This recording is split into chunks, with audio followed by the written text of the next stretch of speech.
చిత్తూరు జిల్లా చౌడేపల్లి శ్రీ బోయకొండ గంగమ్మ ఆలయంలో చివరి రోజు లక్ష కుంకుమార్చన వేడుక ఘనంగా జరిగింది. 300 మంది జంటలతో వేద పండితులు పూజా కార్యక్రమాన్ని అత్యంత వైభవంగా నిర్వహించారు. పూజా కార్యక్రమం అనంతరం భక్తులకు వెండి ప్రతిమ, దేవుని ప్రసాదాన్ని ఆలయ అధికారులు, పాలక మండలి సభ్యుల ఆధ్వర్యంలో అందించారు.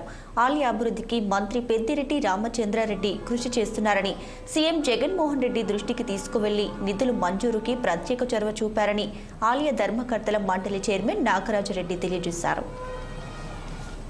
3 రోజుల నుంచి ప్రతి నిత్యము తెల్లవారి 9కి 8:30కే స్టార్ట్ అవుతుంది టిఫిన్.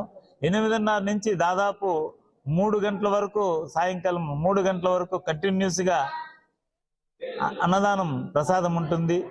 దీనంతా కూడా బాగా ఉపయోగించుకున్నారు. చాలా సంతోషం.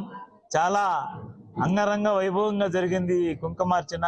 నిజంగానే మా పాలక వర్గము ఎంతో రుణపడి ఉంటుంది పెద్ద ఆయనకి. ఎందుకంటే ఇలాంటి అమ్మవారి సేవలో పాల్గొన్నట్టుగా చేసినటువంటి ఆయనకి ముఖ్యంగా మేము ఫస్ట్ అభినందనలు తెలపాలి. నిజంగానే మా పూర్వజన్మ సుకృతం.